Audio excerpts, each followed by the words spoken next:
Even in a near-perfect environment, like a modern, fully equipped hospital with plenty of staff and resources, caring for patients with potentially life-threatening injuries is seldom going to be simple.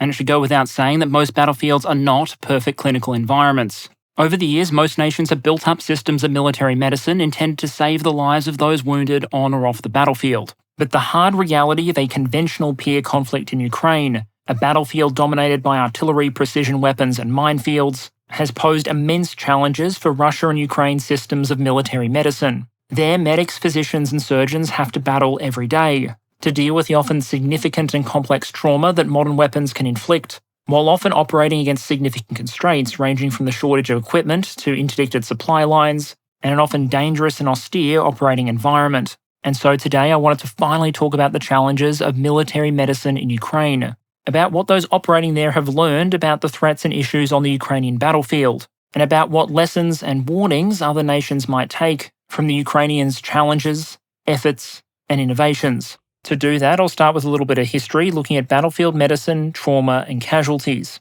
Then I'm going to pivot to Ukraine, starting with some tentative observations around the apparent drivers and causes of casualties and trauma there, and then looking at some of the serious challenges the system of Ukrainian military medicine is facing, and what sort of options and equipment might be available to at least partially alleviate some of those challenges and potentially save lives. In the final part of the presentation, we'll zoom out and look at some of the potential lessons for other countries, especially those asking what might be involved in large-scale conventional warfare against a peer or near-peer opponent. That done, we'll close out on what I think is a very important note, talking about the challenges of long-term rehabilitation and support, and the way that wars can leave lingering marks on individuals and societies years or even decades after the guns fall silent. Which leads me well into two caveats I want to put up front. The first is that I am not a medical expert, and just like law, engineering, or many other professions, I understand this is one where non-experts should generally be very careful about what they say on the topic. As a result, I'll be relying very heavily on a number of sources,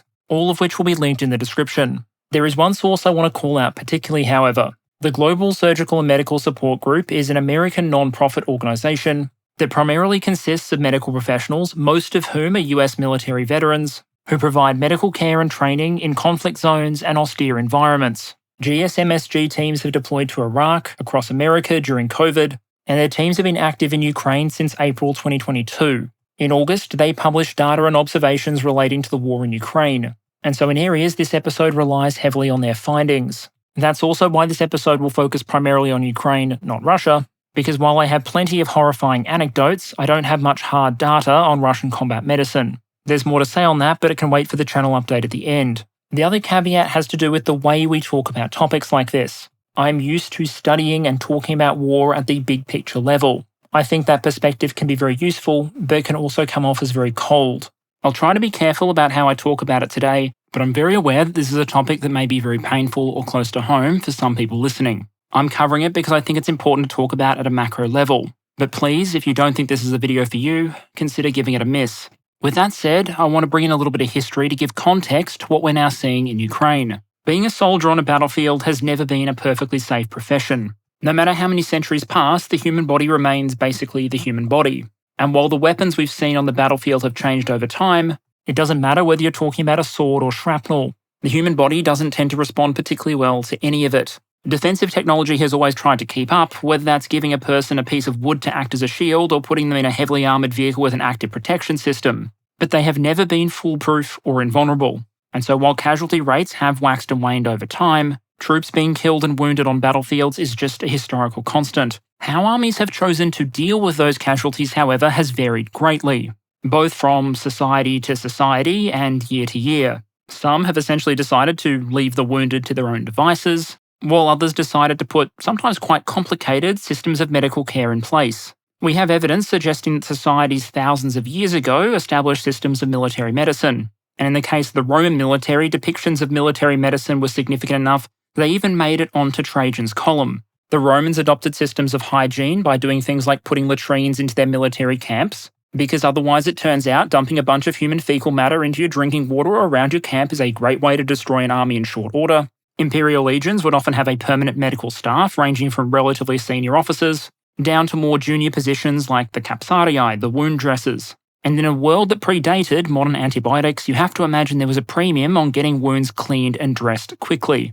If you were a Roman soldier and you were wounded, you might be confident there was a system intended to collect you from the battlefield, stabilize you, and then transport you to a dedicated military hospital where you could receive further care. Now, the Romans weren't the only force in history to put this kind of effort into minimizing and treating casualties. But I bring it up to illustrate some of the effort that might be involved and why armies might choose to do it. On one hand, there's simple humanitarianism, the desire to save another human's life. But there's also a range of other more utilitarian concerns. Trained military manpower is a valuable commodity, so if you can recover one from a wound, that's better than losing them forever. Medical care might also impact recruitment and retention efforts. Quality, free medical care is likely to attract people, and cholera doesn't play well on the recruitment ads. Plus, if you're asking people to act courageously and potentially put their body in harm's way, they may be more likely to do it if they're not horrified by what might happen to them if they become wounded. In other words, there's a lot of military logic behind putting good, effective systems for casualty management in place.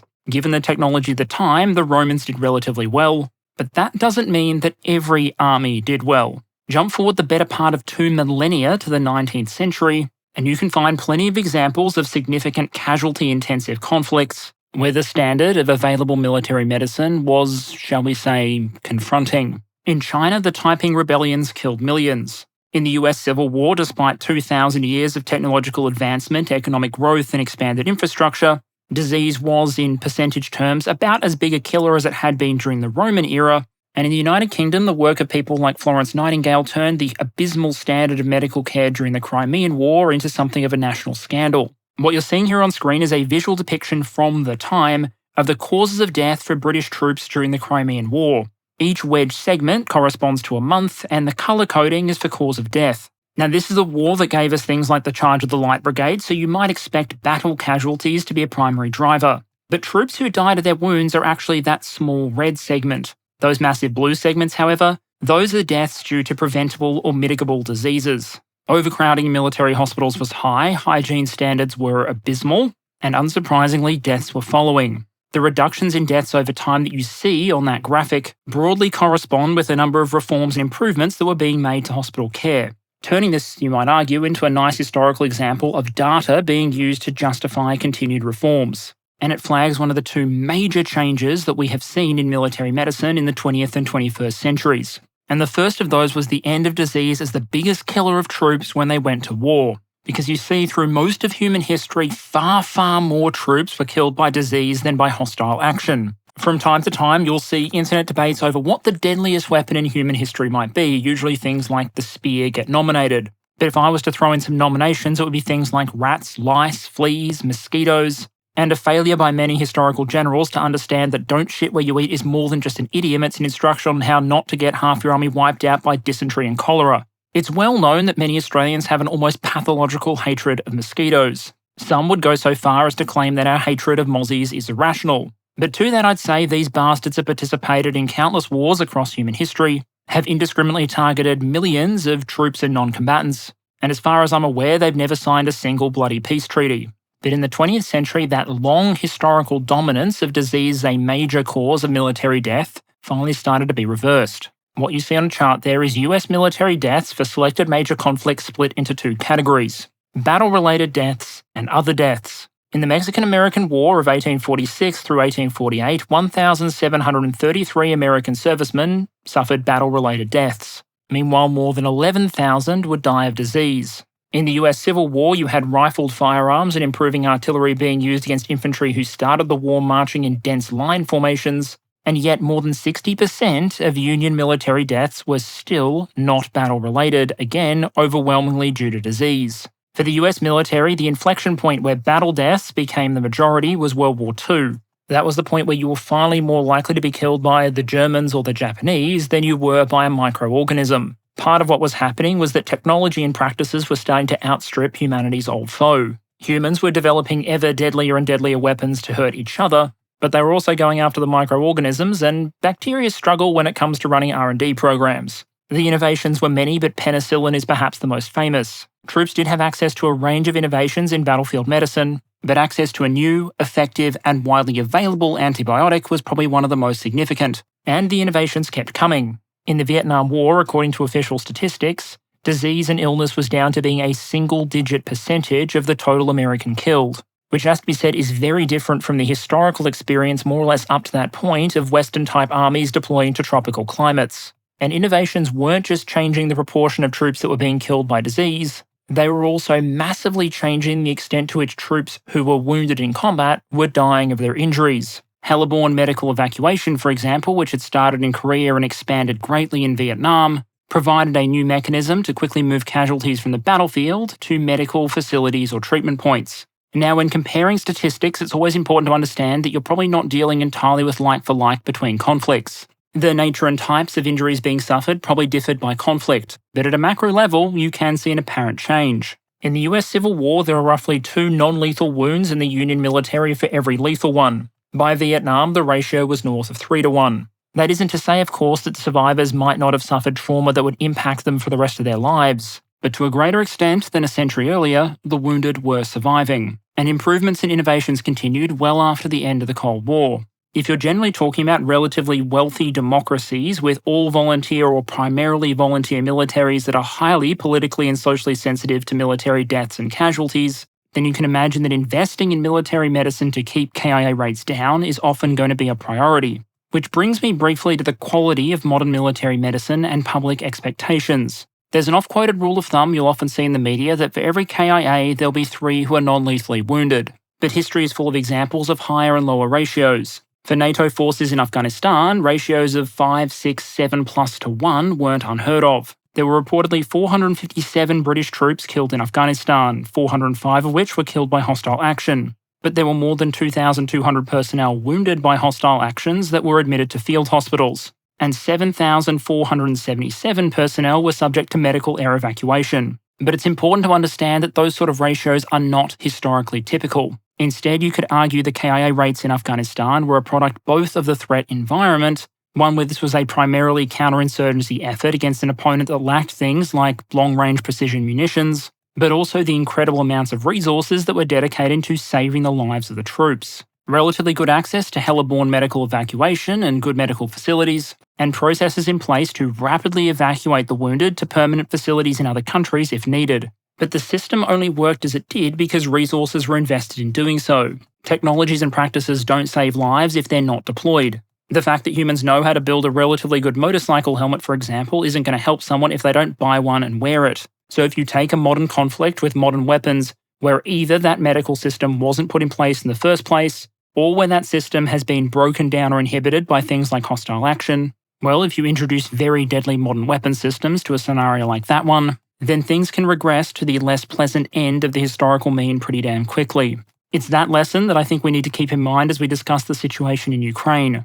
Modern medical systems might be able to achieve miracles, but they're also fragile. And it's why we probably need to be careful making assumptions based on historical precedents that may be about as like for like as comparing a Ford Model T to whatever spaceship Verstappen's driving in the Formula 1 this year. The war in Ukraine isn't Iraq, Afghanistan, or Vietnam. It's Ukraine. And as we're about to see, it might have its own lessons to teach. So to try and get to some of those, I want to start with some observations around casualty and trauma patterns in Ukraine. What's causing most military casualties? How severe are the wounds in question? And what clues might that give us? The key here is that I'm not focused on how many numbers of casualties there are per se, so much as what's causing them and how severe are they. There are 2 reasons for doing that. The first is that for this topic, it's the patterns and proportions that arguably matter more. And secondly, it's because the data and claims around overall casualty figures are so diverse, so all over the place, and so bitterly contested, that much like I did with the Russian defense production video, I don't want to go into it and throw out estimates without being able to put all the evidence behind it on the table.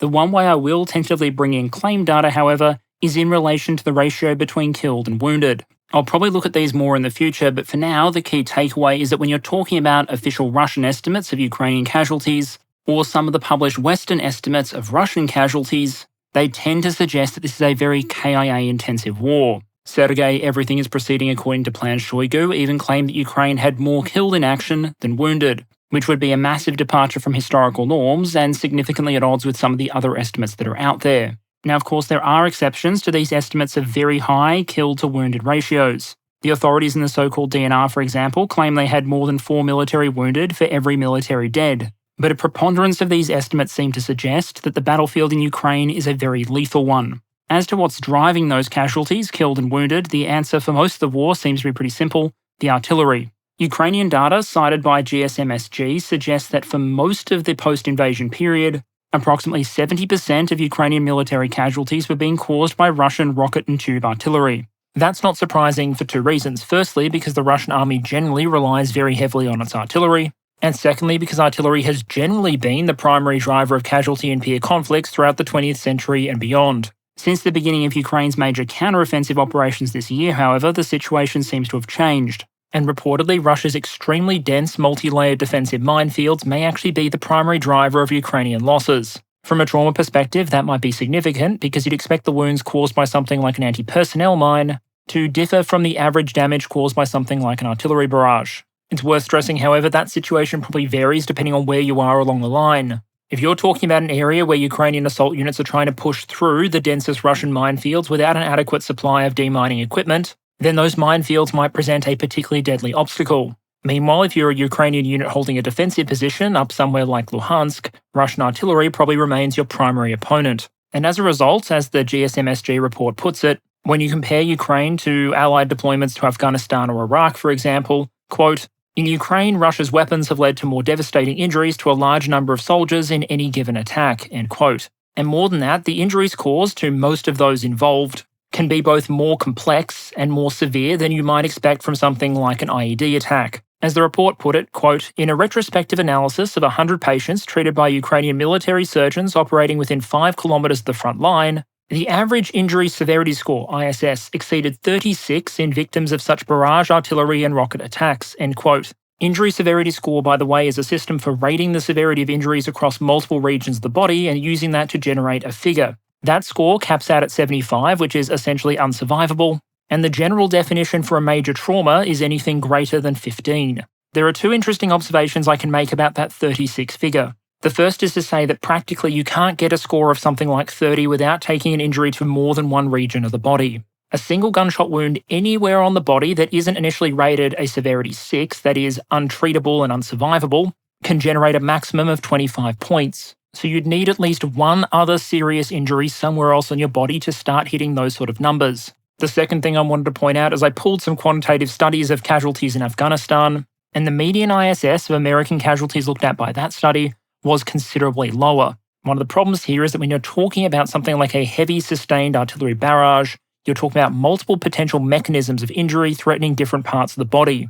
As the report puts it, quote, "Common mechanisms of injury include multiple high-velocity penetrating injuries, barrow trauma, and blunt injuries from being thrown during an explosion, and traumatic brain injury," end quote. Artillery fire may be ammunition intensive, but it's incredibly dangerous to troops, especially those outside entrenchments, and the troops fighting this war are often being asked to hold those positions and take that fire day after day, week after week, until potentially hundreds or thousands of rounds later, one shell finally finds its mark and lands in a trench or a fighting position. There are two other observations I want to pull out about trauma and casualty patterns that appear in this report. The first is that, and I know this may sound obvious in retrospect, casualties aren't evenly distributed, not geographically and not over time. Artillery and ammunition supplies, or combat power more generally, can be moved across and concentrated at different points on the front line, and then either expended steadily over time, or in sharp, short intervals. Artillery gunners might ration ammunition for days or weeks until the big moment comes,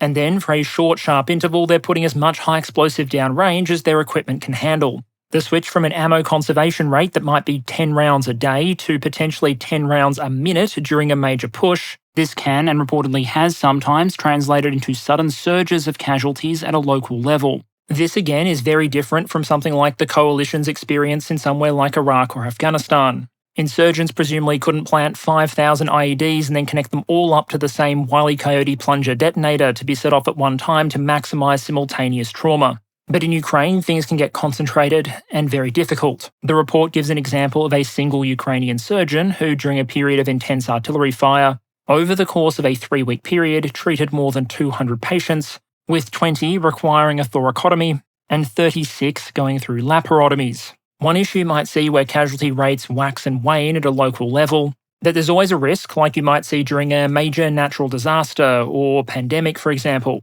that whatever resources you have available locally to deal with that issue may be overwhelmed. And while modern societies do tend to respect people who can do things quickly, Potentially life-saving surgery is probably one of those things where you'd hope the people involved didn't have to rush. The second observation is that depending what weapon system is involved, you might see a concentration of very complex, very demanding injuries. Here the report particularly calls out Russian incendiary and thermobaric weapons, things like the TOS-1A.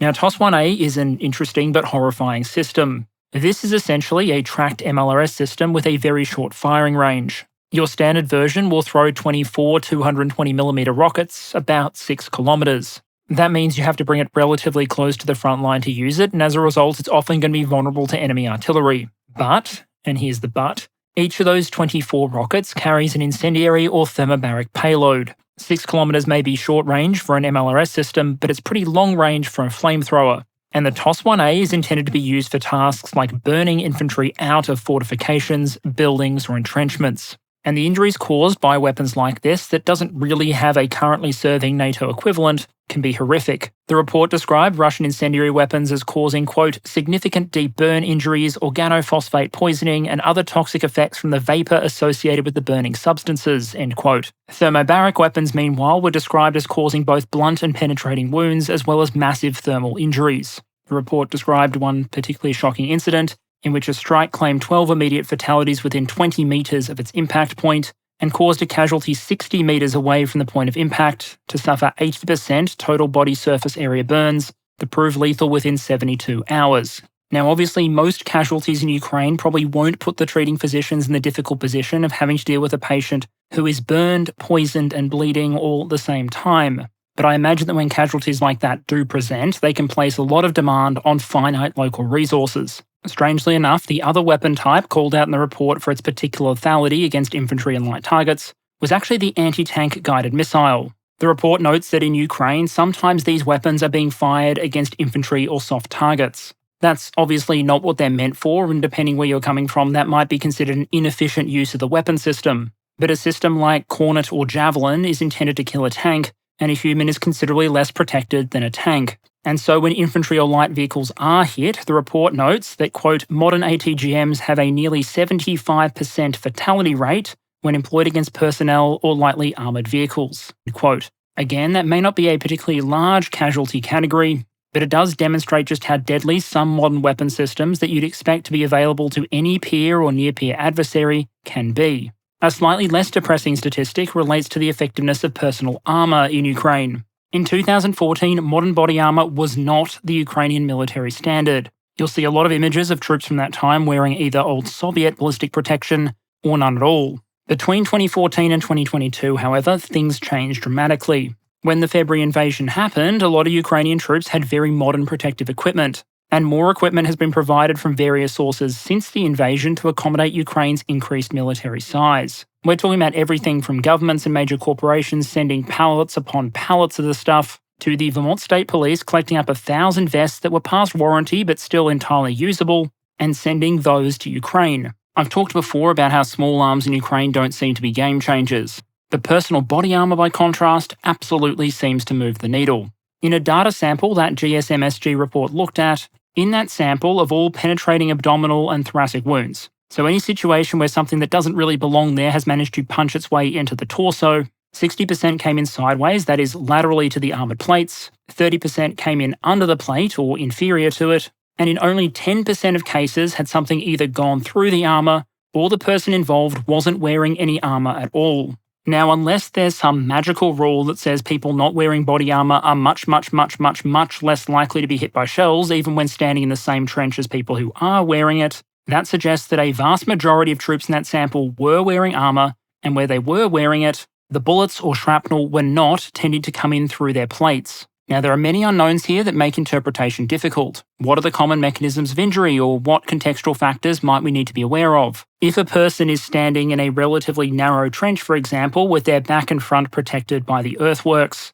well, then the most likely position for shrapnel to come in is if something lands to the side of them and comes in laterally. There are still those wounds coming in beneath the plate, but you see the point. That's an example of a data set that should be interpreted cautiously until you're sure you have all the context. In the same vein, I'll note that as humans seem to have understood for millennia, and as main characters in action films never will, helmets seem to be really important. Modern helmets can generally stop a lot of shrapnel and even low-velocity gunshot threats. Meanwhile, any sort of penetrating injury to the head is a serious problem. As the report put it, quote, traumatic penetrating injuries to the skull were nearly universally fatal and were managed expectantly, end quote. This is one reason why I'd basically consider things like Mosin-Nagants being issued as more or less a curiosity, but seeing Russian troops complain about being issued fake or airsoft body armour will get my attention, as will Russian troops sometimes being told it's their job to buy their own protective equipment. Generally speaking, you'd probably want armies looking to buy body armour to be trying to make the trade-off between protection and weight, as opposed to the trade-off between protection and how much you could get shelling the equipment on eBay instead. Okay, so if those are some of the trends in the causes and nature of casualties in Ukraine, what are some of the issues the forces there are facing trying to treat those casualties? For one, communication and as a result coordination can sometimes be a problem. Both sides in Ukraine have electronic warfare capabilities and Russia is a major e-war power. And as a result, even when you're talking about something as important as coordinating medical treatment, you can't guarantee uninterrupted and clear communication. As the report notes, quote, in Ukraine, responding medical personnel and receiving medical installations frequently have no advance notice as to the nature or extent of the injuries of the incoming patients from the front line, for fear of Russians intercepting the communications and then attacking the location of the casualty collection point, end quote. Combine that with some of the factors we discussed earlier and you have an unfortunate cocktail, where medical personnel may be suddenly faced by a significant number of incoming wounded with quite complex injuries without receiving much or anything by way of warning. And that sounds difficult enough before you account for a second factor. The way in which the dangers on the front line that drive casualties in the first place can also potentially greatly inhibit the ability of medical personnel to operate. I've talked before about just how dangerous frontline areas in Ukraine can be. This is a war in which both sides operate drones extensively, and so it's difficult to move anything without being noticed. That means if you bring up anything valuable that isn't dispersed, concealed, or hardened, then if it's valuable enough to spend ammo on, the other side is probably going to see it and spend the ammo on it.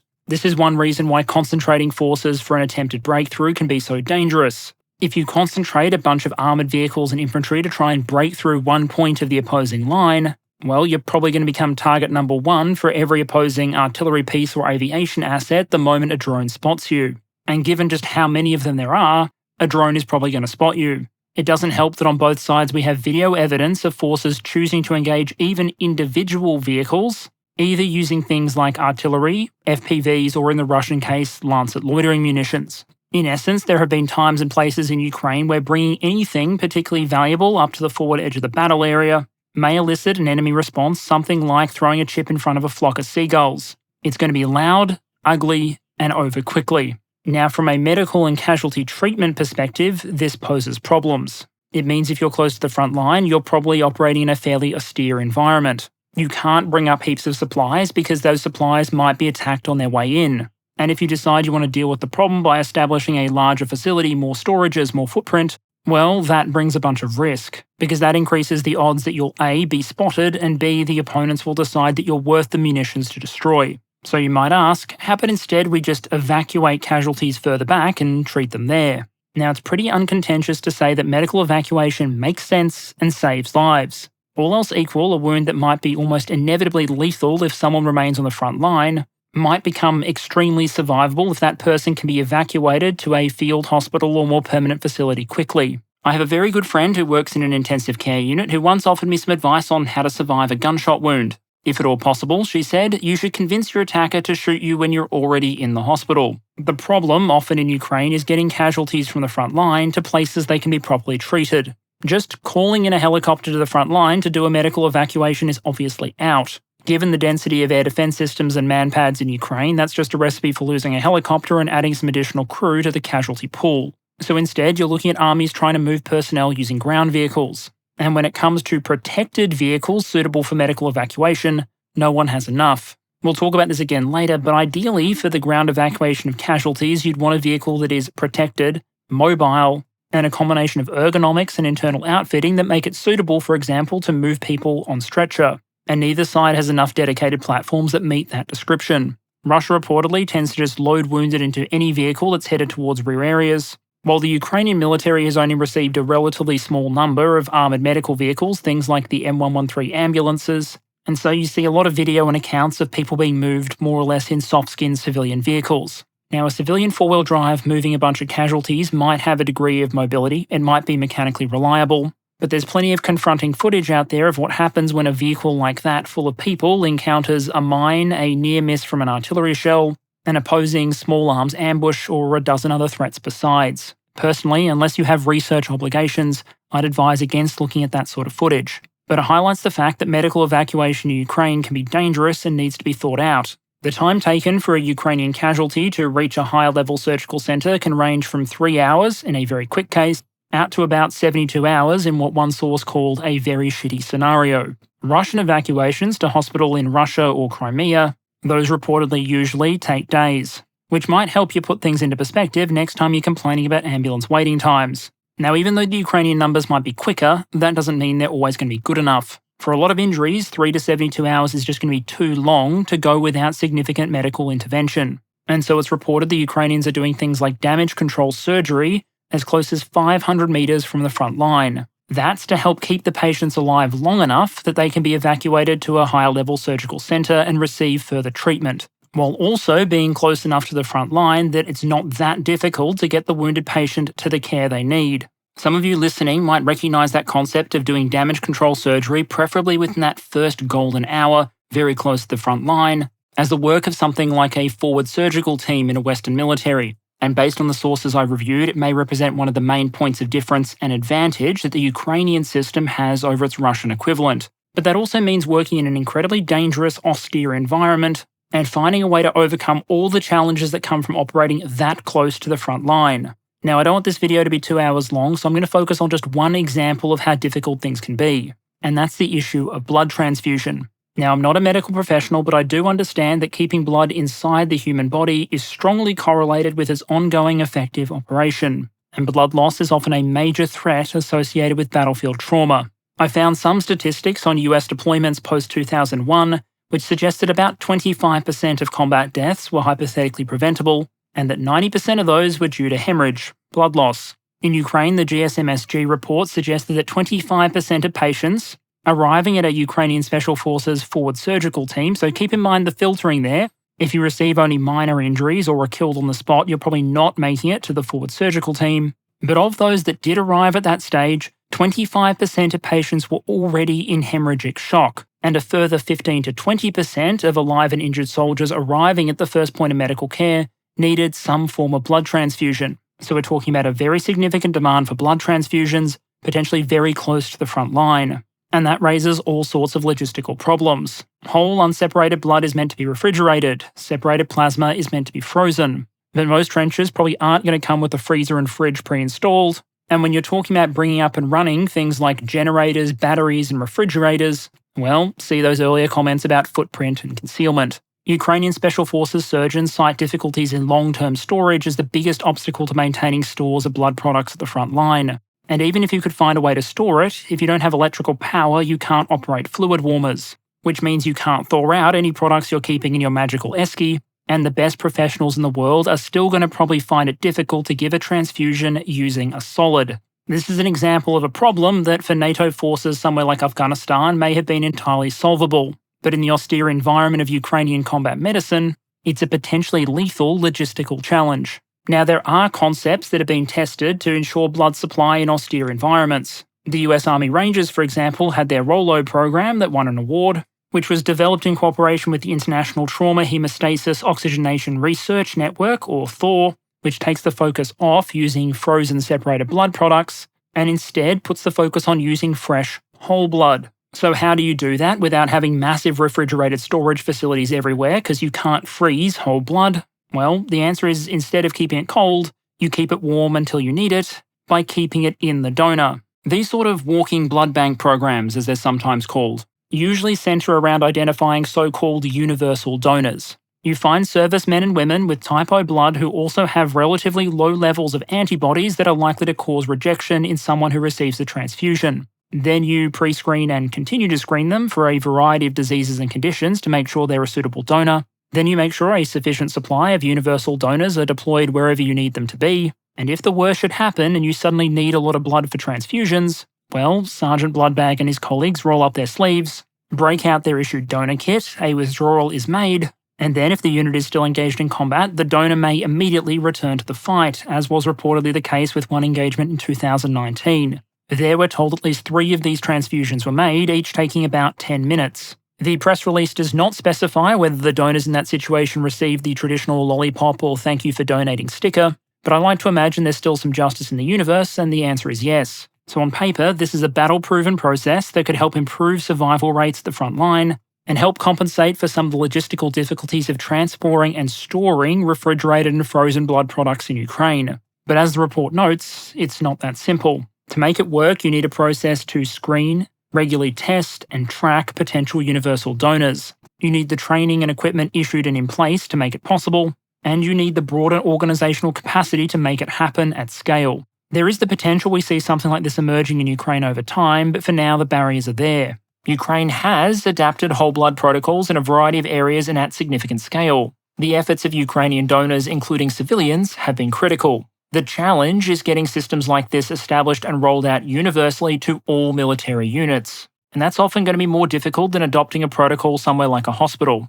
As the report puts it, quote, "The current rate of casualties, relocation of units, or reorganisation of units, given the operational tempo in Ukraine, precludes the ability to execute these strategies. Implementation would require broader organisational evolution of the Ukrainian military," end quote. That may be true, but given the way this war has gone so far, I wouldn't rule out the possibility of exactly that kind of evolution. Which I think is a good point to transition into our next issue. Let's say you want to avoid some of the dangers of treating patients in an austere environment near the front line and you finally manage to organise medevac. It stands to reason that if you can move the casualties further back from the front line, they're likely to be safer. The question here, however, is how far do you have to move them in order to be safe? There were times in history where moving back one terrain feature so your opponent couldn't physically see you would probably be enough. In World War I, a safe distance would have been pretty much anything beyond the range of your opponent's artillery. But in Ukraine, there were entire families of long-range precision-guided munitions available. Everything from glide bombs to Gimler's rockets to Russian cruise missiles that pose a threat to any target in Ukraine. There were recently reports that Russia may have been able to hit a Ukrainian MiG-29 80 kilometers from the nearest Russian position using an extended-range Lancet munition. The threat range for Ukrainian Gimler's rockets firing into Russian territory is in that same ballpark. So moving casualties a little bit back behind the line probably doesn't provide as much safety as you might think, especially if you're talking about setting up large and obvious facilities that can be readily spotted by space-based or drone recon. At the extreme, Ukrainian medical facilities have been hit hundreds of kilometers behind the front line. So to achieve the same safety you might once have achieved by pulling back 30 kilometers, you may now have to pull back much further, either under deep ground-based air defense cover, or in Ukraine's case, either cities in the far west of the country, or even, if you really want to be safe, potentially abroad. The alternative is that you just have to accept the constant threat of enemy attack, and all the threats that potentially poses to the wounded and your medical personnel. To help handle long-range evacuations, we have seen some old technologies rear their heads again. We've seen civilians and military personnel move by rail, for example. Hospital trains are an old concept, but they have their advantages. They're usually going to have the room to allow patients to be transported in their beds, to carry a medical staff, as well as medical equipment and supplies. In a situation where air travel would be incredibly risky, transferring patients by train probably has its place. As for the places a lot of those casualties will be evacuated to, Ukraine's hospitals, I've generally heard pretty decent things about the quality of care in Ukrainian rear area hospitals. There will be times when units are overwhelmed by surges and incoming casualties, and some of the infrastructure isn't going to be advanced as the most modern hospitals you might find in the European Union, for example. But overall, it seems they've been making a large contribution to the Ukrainian war effort, and I've even heard anecdotes of foreign volunteers deliberately getting routine work done in Ukrainian hospitals, with one somewhat cheekily noting that it's a lot cheaper to get a CT scan done in Ukraine than in the US. But I think it's worth closing out this section by reflecting that a lot of what is being achieved in Ukraine in medical terms is a result of 2 distinct factors: the immense efforts of the Ukrainians on one hand, and foreign support on the other. Foreign support has provided critical funding, equipment, medical supplies, and also systems of medical evacuation, care and rehabilitation support which allow some Ukrainians to be evacuated out of the country and cared for in foreign facilities. Wounded Ukrainians are being treated in a variety of European and American medical facilities. Some are receiving complex or difficult care, others support with things like rehabilitation and having prostheses fitted. Care in foreign medical facilities is a destiny only for a small minority of Ukraine's wounded, But especially if you're talking about evacuating complex or resource-intensive cases, you might see an impact in terms of relieved pressure on the Ukrainian system well beyond what the raw numbers would suggest. There's also organisations that have gone into Ukraine to provide direct medical services or training support. GSMSG, who I've talked about in this episode, are just one of them. But they report having provided at least some training to at least 20,000 Ukrainians, delivered training sessions for 650 Ukrainian attending and resident physicians, and provided hands-on training in more than 300 operating room cases. That's one group, one volunteer effort, and so the total impact of all ongoing official and volunteer efforts is likely to be considerably larger. So those are some of the observations around trauma patterns and the issues the Ukrainians are now facing. In case it wasn't clear, this is a large modern conventional war, one in which the massed use of modern heavy weapon systems generates large numbers of casualties and often quite horrific injuries. That's the hard human reality that sits behind the cold calculus of attrition and inputs. It's also not likely a problem that can be entirely solved by the application of new practices or new equipment. But this is a defence economics channel, investments and logistics are my home territory, and so I want to dig into what I think the evidence suggests might be the sort of practices, investments or equipment that could move the needle on Ukrainian casualties, both in terms of reducing how many troops are wounded in the first place and how likely they are to survive their injuries when they are. That first approach of just reducing how many people are wounded in the first place has its obvious benefits. The individuals involved don't have to go through the trauma of being wounded, and the medical system no longer has to process them, leaving more resources available for those that are. I'm somewhat reminded of an old Yes Minister episode there, where it was argued that a hospital could be run very well and smoothly if only you'd get rid of all the patients. But unsurprisingly, I don't have a magic bullet that can just bring casualty rates down overnight. But I can start with an observation about the paramount importance of well-dug entrenchments and fighting positions. That derives from commentary we've seen from both Ukrainian and Russian sources, as well as some basic physics. We've seen Ukrainian complaints, for example, that some of the better prepared Russian defensive positions on the Surovikin line are highly resistant to artillery bombardment. If you watch some of the trench storming videos, which again, viewer discretion is advised, you're often not going to see just a simple slit trench. You're going to see a more complex fortification with things like dugouts and bunkers. And as we saw as far back as World War I, if you dig troops in deep enough, they're going to be much more resistant to opposing artillery. So where troops are going to be holding largely static defensive positions, it can't hurt to make sure they have the training, resources and equipment necessary to dig in properly. Of course, in order to go on the offensive, you have to leave your trench, and at that point we can turn our attention to things like the quality and quantity of provided equipment and the relevant crew survival rates. And to somewhat oversimplify the issue, if you look at Ukrainian feedback on Western-provided equipment, crew survivability is often where it gets its highest praise. There are elements of that in the story of Ukraine's Leopard 2 tanks. In January of this year, Russian state media was carrying articles saying the Ukrainians would need 12 months plus to understand how to use Western tanks.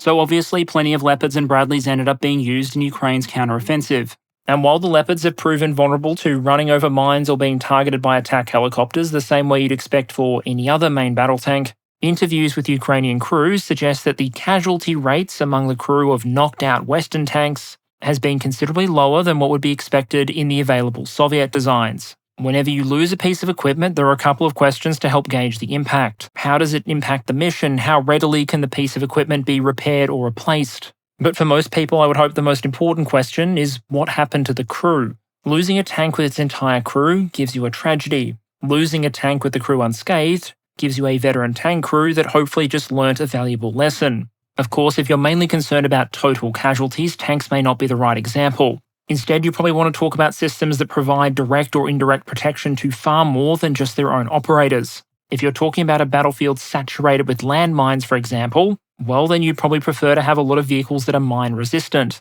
If a BMP-1 or a Scooby-Doo van hits an anti-tank mine, that's probably not going to be a good day for everyone on board. If a modern MRAP hits a mine, the vehicle itself is still going to be absolutely wrecked, but there's a much better chance that the passengers are going to make it home so they can call up Uncle Sam and ask if they can spare another 1,000 of the things. Heck, I'm pretty sure there are so many MRAPs left over from Iraq and Afghanistan that not only are they going to US police departments, I'm pretty sure that even a US university managed to get their hands on one. Another massive apparent deficit is in mine-clearing equipment. There are tools to help troops try and break through minefields. Indeed, we've talked about some of them before, MICLICs or mine-clearing line charges, as well as specialised mine-clearing vehicles, often based on a tank chassis, and increasingly a variety of unmanned systems as well. but Ukraine is facing dense, deep minefields that stretch across vast swaths of the country. In a context like that, Ukraine would be very happy to have vehicles like the Leopard 2R mine-clearing tank. But Finland only had what Finland had, and so only 6 were pledged.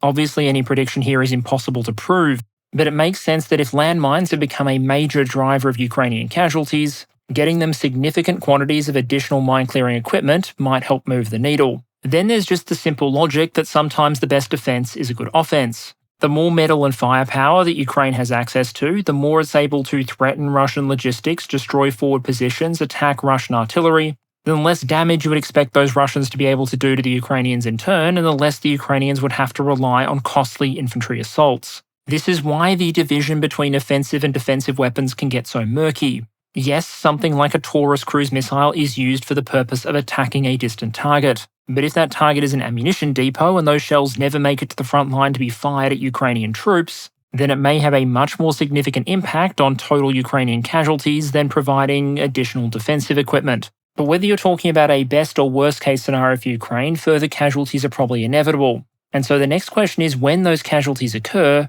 how do you increase the odds of the wounded surviving? And in the sources I've reviewed, one of the big things that continually comes up is the importance of making sure troops can be readily and safely evacuated. You've probably all seen videos of how difficult some of these evacuations can be. Medical M113s racing down roads as artillery shells explode all around them, for example. And as best as we can tell, neither Ukraine or Russia has enough dedicated vehicles to do this mission. And because Ukraine doesn't have enough dedicated medevac vehicles, they're often forced to use basically whatever they have at hand. Regular unconverted armoured vehicles, civilian ambulances, or in many cases, you may just end up throwing casualties in the back of a civilian vehicle that you've given a camo paint job. And all of these imperfect alternatives come with potentially severe drawbacks. When people on the internet evaluate historical tanks, often they use a simple trinity: firepower, protection, and mobility. For medical evacuation vehicles, I'd suggest protection, mobility, and ergonomics and internals. Soft-skinned civilian vehicles obviously fail on protection. An ambulance is usually going to be speedy and well designed for carrying casualties, but is going to fare exceptionally badly if a shell lands nearby or if it hits a landmine. An M113 ambulance is going to have decent internals, but often it's going to have less mobility than a wheeled vehicle, and while it does have some armoured protection, it's a very old design that will probably do much worse if it hits an anti-tank mine than something like a modern MRAP. And as for unconverted armoured vehicles, well, some of them may be okay, but in other cases, the ergonomics may not be on your side. Sometimes the starting point for the ergonomics will be pretty decent. This is what the inside of an M113 looks like, for example. And other times, designers make odd decisions that are kind of hard to retrofit away from in the field. In many BTR models, for example, you enter or exit through a side door as shown on screen there. Now I want you to imagine getting a heavily wounded patient on a stretcher inside that vehicle. But even that was arguably a massive improvement over the situation on the older BTR 60. By contrast, this is what it looks like inside a medical version of the Bushmaster MRAP. Those seats on the right can either be in place or they can be replaced with another stretcher position, but you get the idea. Patient entry and exit is easy, the vehicle is protective and mobile,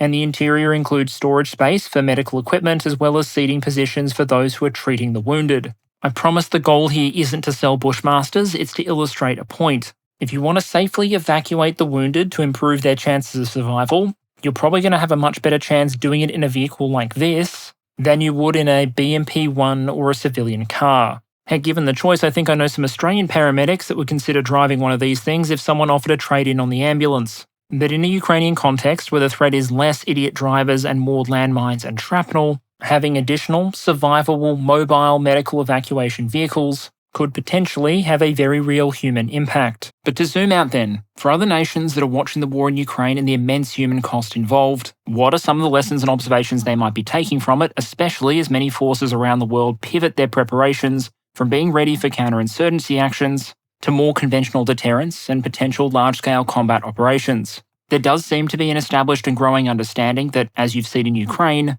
when you're talking about large-scale combat operations or LISCO against a peer or near-peer adversary, the numbers of casualties that are going to be generated in that fight are probably going to be significantly higher than you'd see in any counterinsurgency context. That sort of environment, where it might be raining shells and cruise missiles, imposes very different demands on military medicine. As one recent paper by American Lieutenant Colonel Matthew Marsh put it, quote, In recent conflicts, when a unit sustained a casualty, the unit's mission became focused on evacuating that casualty. In LISCO, that may not be an option." End quote. In other words, when the fight is potentially quite even and resources are stretched, you may not have the luxury of being able to immediately pivot assets to care for and evacuate a casualty. That's something we have absolutely seen in Ukraine, and there are plenty of accounts from the combat zone that suggest that Russian units in particular don't tend to drop everything to look after the first casualty they suffer. And in some ways, there's a chance that Ukraine might actually be underrepresenting the potential threat. The war in Ukraine has generally been very slow and very positional. Units spend a lot of time dispersed and dug in,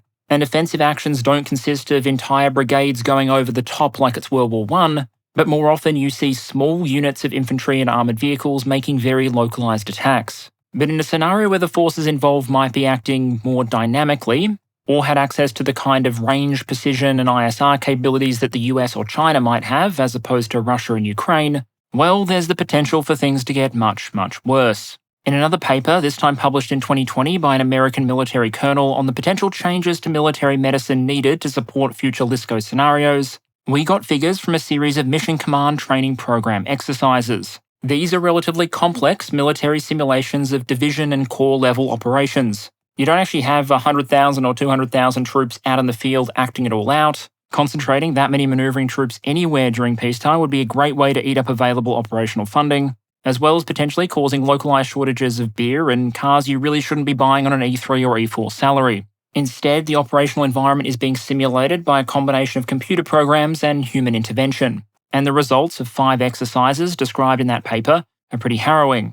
Of a combat force of approximately 100,000 fed into a LISCO scenario, about half became casualties. At the lower end of the average, 10,000 would suffer wounds but still be able to return to the fight, 30,000 would be wounded and need to be evacuated from the theatre, and approximately 10,000 would be killed. And as in Ukraine, the nature and severity of the physical trauma being suffered by those casualties may be very different to what many NATO forces have grown accustomed to over the last several decades. The system needs to be ready to deal with potential mass casualty events, for situations where troops might suffer significant multiple and complex traumas. Think, for example, of the combination burns, poisoning, and blunt force injuries we discussed earlier associated with certain incendiary and thermobaric weapons. And all of this might be taking place in a scenario where communication may not necessarily be guaranteed, and crucially, medical evacuation options might be heavily constrained. Helicopters in Ukraine have been fighting a very dangerous war. The 2 most reliable survival mechanisms we've seen for them is remaining extremely low, and then deploying standoff munitions like lobbed rockets or ATGMs from many kilometres behind the front line. But when you're talking about going and physically picking up 1 or more casualties, standoff isn't really an option. And so a number of the reports I've looked at seem to suggest that in a LISCO scenario, reliable, quick, airborne medical evac cannot be an assumption. But just leaving troops to die on the front line isn't an acceptable alternative, which leads to some of these materials calling for other changes, some of which we're already seeing. The first is that if it might take longer to get your casualties back to your gold-plated facilities in the rear, you need to improve your capacity to provide care closer to the point of injury. That might mean implementing programs like the walking blood bag initiatives we discussed earlier, so that you can provide critical transfusions almost anywhere, even when your logistics are limited, and it means looking very carefully at what your forward surgical teams right up near the front line are able to do.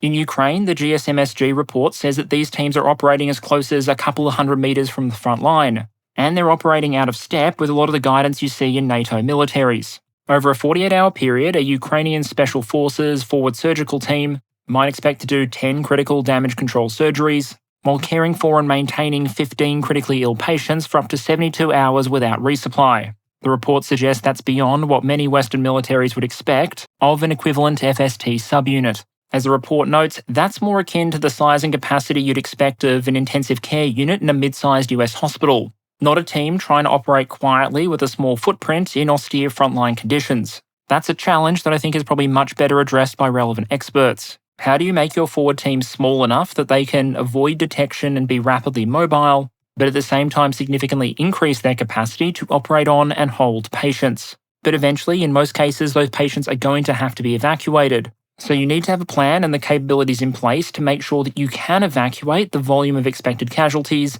in the sort of operational environments you're expecting. We are seeing new technology like stretcher drones or small unmanned helicopters designed to carry casualties being tested. But how exactly these technologies might fit into the medevac picture is something that's still very much being studied. And if you do set up a medevac system that can handle casualties on that scale, one of the questions Ukraine raises is how far do you have to evacuate them? Any significant peer or near-peer conflict is likely to involve the kind of weapons that Russia has shown itself operating: cruise missiles, TBMs, and long-range drones capable of hitting targets well behind the front line.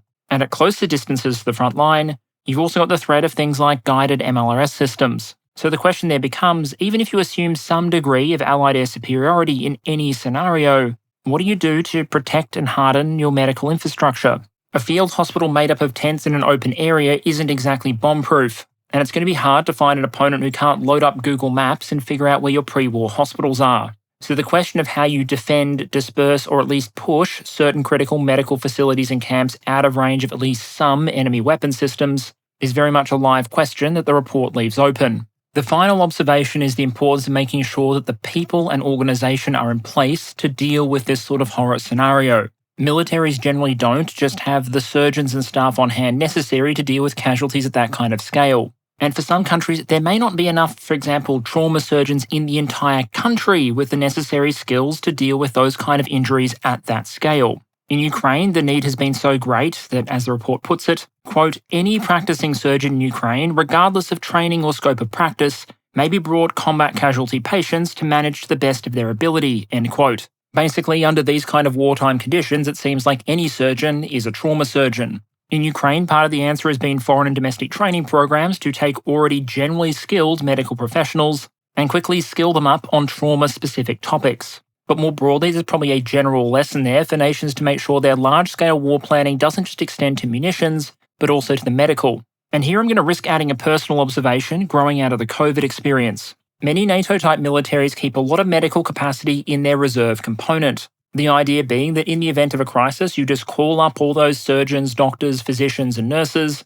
and you use those to cover your requirements. The problem, however, is that someone who is serving as a reservist doctor or surgeon, for example, probably isn't working at a car wash or flipping burgers during peacetime. Reservist surgeons, doctors, and nurses tend to work as surgeons, doctors, and nurses. So when you mobilize those personnel during a war or a crisis, you aren't really generating additional medical capacity, you're just moving it. You're pulling people out of hospitals and doctors' offices and putting them into uniform. That's an issue if the civilian medical system is also under strain for whatever reason and also needs those personnel. And that's not exactly unlikely when you consider that many medical systems are likely to be understaffed even during peacetime normally, let alone during a crisis. Although obviously a significant crisis isn't exactly going to help things. That was the case in a lot of places over the course of the pandemic, and it can also be true in a situation like Ukraine where there is a constant flow of civilian casualties alongside military ones. So plans for military medicine during wartime probably needs to take a whole-of-system approach.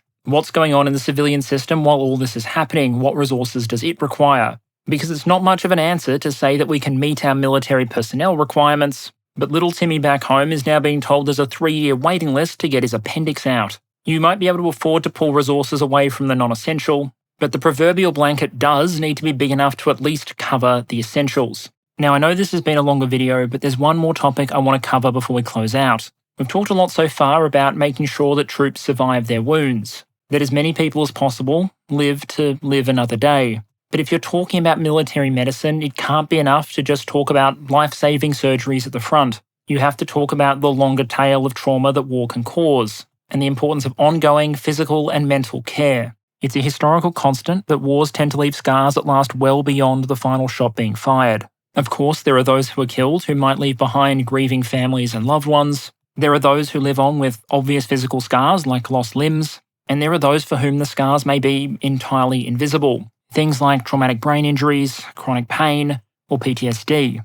Modern weapons and battlefields can inflict those conditions at a massive scale. When Iran launched a missile attack on US forces in Iraq, for example, no one was killed, but more than 100 personnel were diagnosed with traumatic brain injuries. Now, full disclosure, I've previously worked with organisations that try and improve veteran outcomes, and I have family who are veterans. So I have some personal bias in play when I suggest that, especially for people who work in the defence or defence industrial sector, to spend time with those who have seen war and to understand its human consequences. Millions of men and women will fight in or be touched by the war in Ukraine. Many will need support for years after it's over. whether that means medical rehabilitation and new limbs for amputees, financial support for those that are unable or less able to work than they were before, mental health support for those who very understandably need it, or simply just help demobilising and reintegrating into the civilian workforce and civilian life. Done right, a majority of veterans should have a bright future ahead of them. But history is also replete of examples where veterans are forgotten or ignored.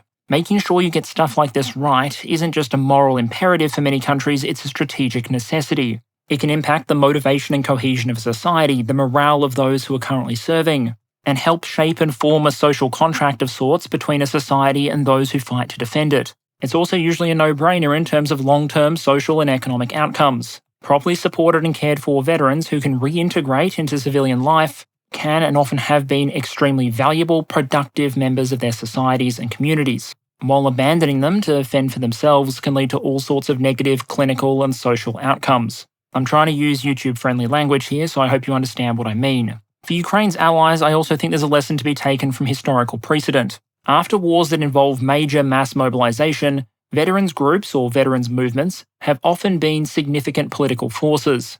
Under the right circumstances, that might be a force for positive social and political change, applying pressure for ongoing anti-corruption reforms, for example. But having potentially millions of veterans that feel angry, abandoned, and/or unemployed, that historically can be politically dangerous.